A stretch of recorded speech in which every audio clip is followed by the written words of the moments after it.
Welcome, race fans, to this week's edition of thetunnelturn.com. This weekend we're up at Louden, New Hampshire, and man, did we have an awesome time up there.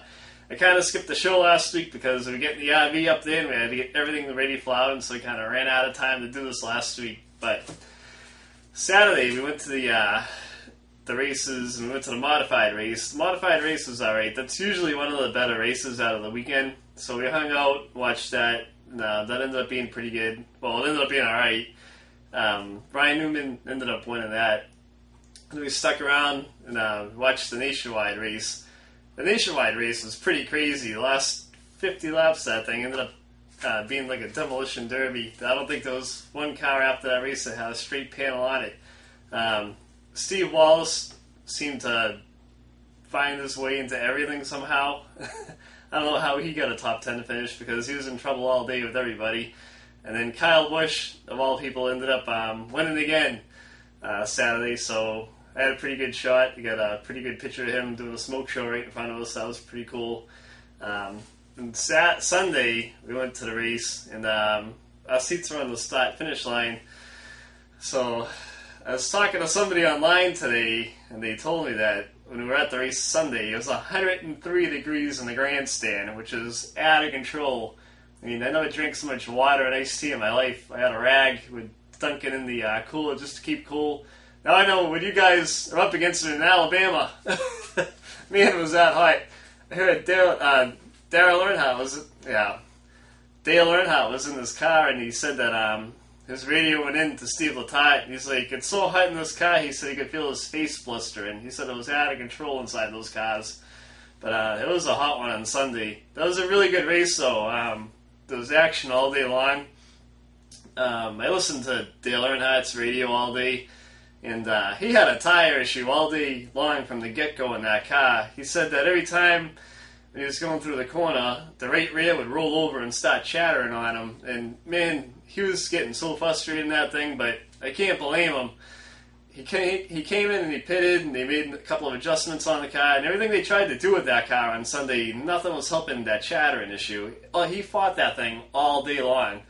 And Steve Letarte at one point had radioed in, and he said, Dale, he's like, we'll try to get you to the front with pit strategy. So they took on like 2 tires, and then they got him out into the top 10, and then Earnhardt radioed in. He said, Steve, what'd you do to the car? He's like, because now the chat is gone. It's just a tire change.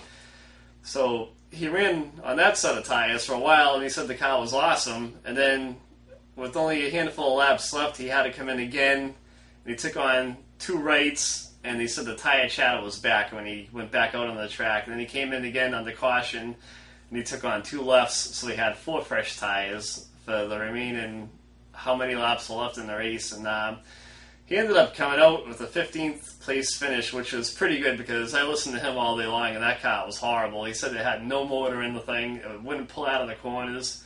The tire chatter was unbelievable, and they tried everything. But the biggest thing, and everybody's been saying it all day long, all year long, but the biggest thing that I heard on that radio with Earnhardt and Steve Letarte is the communication. I mean, Earnhardt told him what was wrong with that car, and Steve said, all right, Dale, we'll work on it, and we'll get it better for you. And before this year, that didn't happen. I'll tell you that, because I've listened to that radio many a time. And the chemistry between those 2 guys was awesome. Rick Hendrick did an awesome job setting those 2 guys up. I think you're going to see definitely a lot of wins out of those 2 in the near future. And one of the things that bothered me, you hear the radio stations up here, and you're like, oh, Earnhardt hasn't won. It hasn't done very well in the last 4 races. And I'm like, the guy's under such a microscope, it's ridiculous. I wrote a blog on that this week. Definitely check that out. And I shot some video the last couple laps of the race, so definitely watch that on the site. It's kind of shaky, but hey, there's 103 out. It was in the grandstands. And I got Ryan Newman coming across the finish line, and typically they do their burnout right in front of us, but he went to turn 1, and he did the burnout down there, so I got some of it on tape, but nonetheless, it's pretty cool. It's from the grandstand, so I wanted you guys to check that out. And it was great meeting some of you guys, Louden, and it's always great to meet new people and stuff. So if you see us up there, definitely swing by and say, hey, I saw the side of your video, and swing by and talk to us and hang out and stuff. Oh, and the funniest thing that I saw all weekend is after the race, up here in New Hampshire, we have a helicopter pad. So Kyle Busch was leaving the race, and he passed us in the golf cart. He had two, I thought they were poodles. He had two white poodles on his lap. I looked it up online, and they're not poodles. He looks like he has a couple of terriers. So he was cruising by us with two white dogs on his lap. And it was the funniest thing I saw. I just busted out laughing. I wish you got a picture of the thing.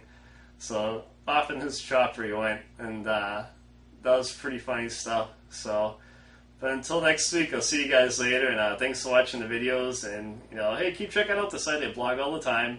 I'm always trying to blog different stuff, so I'll talk to you next week, and definitely check out the race clip that I'll put up on the blog.